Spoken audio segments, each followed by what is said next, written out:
Welcome to the NBA Coast to Coast podcast brought to you by thelines.com. Coming to you from the West Coast, Josh Lander, joined by Nate Weitzer. He's on the East Coast, and we are looking at play props here in the NBA playoffs. Game 7, baby, on a Sunday. Cavs and Magic. Maybe not a barn burner, but it's going to be a fun Game 7. It's Game 7, so we're going to be taking a look at some of these player props in here, finding the best value for you guys. Also have best bets up as well in a separate video, so make sure you subscribe to the page and then check out that one as well. We're bringing you both episodes every day now moving forward throughout the postseason. Also want you to head to thelines.com, use that prop finder tool that's under the NBA tab there to make sure that you see that the nice little chart we've got for you with all of the odds available to you from the books that are giving us bets this NBA postseason. Nate, let's kick it off and get into the man from Game 6. I would call him the man, Jalen Suggs.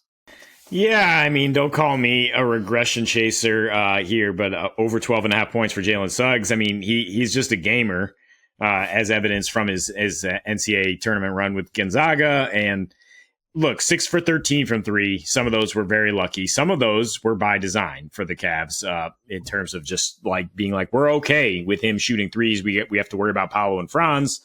And I mean, he's managed to get over this total without hitting a single three in Game 5, 13 points. He's managed to get over this total while playing just 28 minutes in a blowout, 24 points. I mean, he basically almost got over it in both blowouts. And recently, he's played 37 minutes in these last two. He's stayed out of foul trouble, only 5 total fouls in the last two while being the primary defender on Donnie. So the last 4 since his little injury scare with the knee, about 18 points per game on 23% usage. Very clearly the third guy shooting on a team that is very starved for offensive options. I mean, you said not a barn burner. Could it be a barn destroyer if your barn is not prone to bricks? I don't know. I'm still workshopping this one, but Get back to me on that one. Yeah, but the point is there's going to be a lot of missed shots in this one, but I still trust Suggs to just like be somebody who sticks with it, right? I mean, 4 for 16 in Game 1, still got the 13 points. I mean, he is now a card-carrying member of the Irrational Confidence Club, where he's just like willing to shoot no matter what. If you do think that 6 for 13 was not that unlucky, I mean, you can get plus 190 for him to hit 3 threes in this game. He's averaged 2 on the season. 3 is a bit of a stretch on the road, but he was actually much better on the road down the stretch versus like over the course of the season. His splits actually turned better on the road down the stretch as he continued to like sharpen that competitive edge, and just a competitive guy that I want to back in a Game 7. I dig it. I do. The things that make me feel the best about this bet are 13 points despite 0 for 5 shooting from 3 in Game 5. That's part of what, and the 4 for 16 in Game 1, where 9 of those 16 field goal attempts were twos. How many games this season do you think Jalen Suggs took 9 twos? I cannot imagine there were that many, especially with everybody healthy on this team. That's a strong rotational player. Although, yeah, and Gary Harris was in that game. That was Game 1. Good. And Gary Harris is a little bit correlated, not because he takes shots from Jalen Suggs, by the way, because he doesn't, because he's not nearly as good of a three-point shooter as Jalen is, and Jalen has become in the NBA, but also because of the fact that he's out there for a little bit longer without Gary, because they can't have both of them off the floor at the same time with either Donnie or Darius out there. Like Markelle Fultz did all right on Darius Garland when in this last game when he got his minutes in there. Cole Anthony did not, but Markelle Fultz did all right.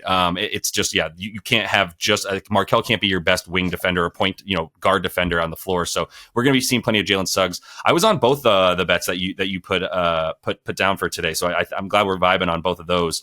I'm going to go back to Franz. I talked about him a little bit in the best bets video. I like his over 19.5 points still, because I think he's going to take at least 16 shots, and I think he's going to take at least 6 free throw attempts, and that's key here. And I think he's going to take at least five threes, and maybe for the first time this series he'll hit 2 instead of just 1 or none, as he has done. But also, this is a dude that, like, to me, Jared Allen is a very big X factor because of the fact that Franz drives, I believe you mentioned, the 6th most in the playoffs. They're both these dudes, him and Paolo, were in the top 20 during the regular season, and Franz was higher than Paolo in the amount of drives that he has per game, because that's his game. And he's a 6'10" dude who can handle the ball well enough to use his long limbs and freight trainy way of getting to the bucket to take on dudes that are smaller than him. And that's going to continue to be the case. We'll see some like Isaac Okoro on him, but Max Strus, like, he's done a good job for someone who's given up like 5 inches to Franz, or at least like 4, right?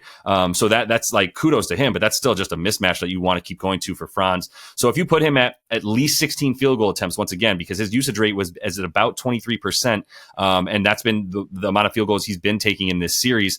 But also, like last game, he had 16 field goal attempts, but like he also had 11 free throws. So really, what we're talking like 19, 20 field goal attempts, and I think that's what you put him at once again, because he went from just like, okay, I'm in here for 36 minutes, 35 minutes in the first like 4 games to Mosley being like, all right, well now it's go time. Like we're all here to play 38 to 42 minutes. He and Paolo, I got to put their floor at 40 minutes, minus foul trouble, obviously. So with that in mind, like I love the myriad of ways that I can get this prop. I have a lot of outs in the way that Franz can score the bucket. Yeah, I mean, if he could just hit a 3, man, he would be a real tough cover. But otherwise, yeah, like you said, is very correlated to Jared Allen getting injured and Franz being able to go all the way to the rim. Even though Evan Mobley's been a pretty good rim protector, and he got hurt last game coming off 5 blocks, yeah. And I do respect Strus as far as just being a nagging defender.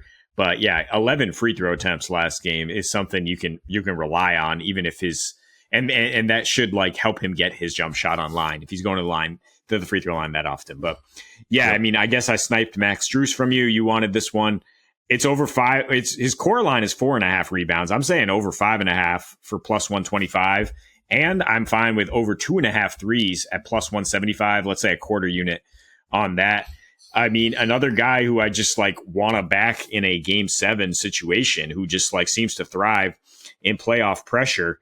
I mean, his closeout games with Miami last year went for 8-8 at Milwaukee, went for 14-6 against the Knicks. Under is and against Boston in 28 minutes, 8-5.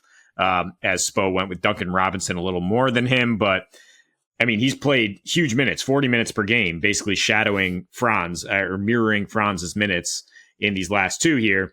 And his rebound chances have gone up. Without Jared Allen, his rebounding has gone up. I mean, 7.5 on 10 rebound chances is a very high rate of capitalizing on your rebound chances. He's also scored 13 a game the last 2. Jared Allen, like you said, is just a huge vacuum. I mean, he was averaging 30 rebound chances the first 2 games of the series. Strus still had 9 rebounds in both those games. And now we're talking more rebound chances at home because Orlando has shot poorly on the road. This total is so low. You have to expect a lot of rebounds in this game. And Strus is, if he's going to be out there for 40 minutes, I mean, he's crashing from a good position. If he's guarding Franz, like this is a spot where he can come in and get those boards. And I think I'm comfortable taking the alt here. Yeah. No notes, no additional notes for me. That is exactly the reasoning that I'd be using. I love the fact that he's closer to the basket guarding Franz because Franz is bringing him all the way down there. And then there's also the fact that like he is in a really good position for like missed mid-range shots, which if you look at his average rebound distance a lot, he's also getting those little those front rims or back rims that just come right to the like inside the like top of the paint essentially, and that's kind of where he ends up on defense consistently now. So like all of that what I'm seeing, even if Jared Allen comes back, like you said, a couple games here where he got 9 boards with Jay Allen in there. So look, I'm not going to cop out. I'm going to do this with Wendell Carter Jr. and his rebounds. If Jared Allen isn't in, I love the over. If Jared Allen is in, I love the under. How crazy is that? There's like a legit 4 rebound swing with Jared Allen on or not on the floor with the way that he gobbles up boards. And he's just the biggest dude on the floor now. Like, and he's, Wendell Carter Jr. is giving up about 30 pounds and a couple inches. Let me stop you right there and say there's no way Jared Allen is going to be in at 100%. So like you can operate right now on the assumption that he's not going to dominate the way he did in the first 2 games of the series. That was going to be my next point. Oh. Let me not stop you then.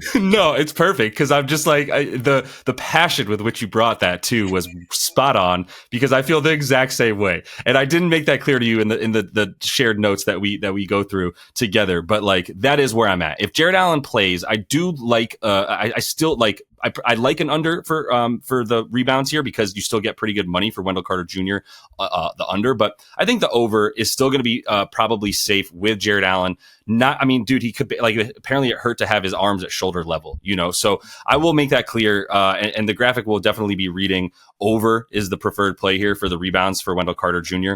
because of the fact that, ribs, man, his injured ribs that he couldn't raise his arms to shoulder length are going to be healed in 28 out. Like, no, it just doesn't work that way. You got to get it back on a plane, go back to Cleveland. Yeah, I'm not digging that at all. So for Wendell Carter Jr., he is not a player that I enjoyed backing this season, and I'm certainly not going to add his points to this prop. But like he's the whole like sort of storyline around him was he didn't start the first couple games. In fact, he played 15 minutes in the first one and 18 in the second one, right? And Jonathan Isaac was the experiment for Mosley. And guess what? The experiment didn't work. And Jonathan Isaac only got the start last game because Gary Harris was out, and he is a very fleet of foot sort of long defender that can guard a lot of different guys. So they were fine putting him in there as the sort of wing defender that Gary Harris normally is. But now it's Wendell Carter. He went from 15 to 18 to 24 in both home games, and he probably would have played a few more, but in 3 and 4. But then there was blowouts, and then 33 minutes, 35 minutes in these last two. So it's clear that he's they need him in there, and he played 35 without Jared Allen being around. And granted, he made a couple of shots, but it wasn't his offense that he was in there for, because the rebound chances went from 6 and 9 in the first two games to 12 and 13 in just the 24 minutes he played in the next game. Right, like a rebound chance every other minute, every 2 minutes is like a really, really good number. I'm very happy with that. Or excuse me, yeah, exactly. But for the last two, it's been 21 and 16 rebound chances because that's his job on defense now. Like he is guarding the biggest dude on the floor for the other team, whether it's Mobley or Allen at this point. And so he's going to be down there responsible for boxing those dudes out. His rebound, the thing about him with Allen on the floor is like his rebound chance success rate drops with Allen on the floor, unsurprisingly, right? Like it's a lot harder for him to get those contested rebounds with Allen out there. But if he's playing at least 35 minutes, which he played in game 6, and this is another all hands on deck game where the best lineup that Mosley can put out there is going to be out there for his at least 38 minutes, then I think it's all good for an over in the trend here for Wendell Carter.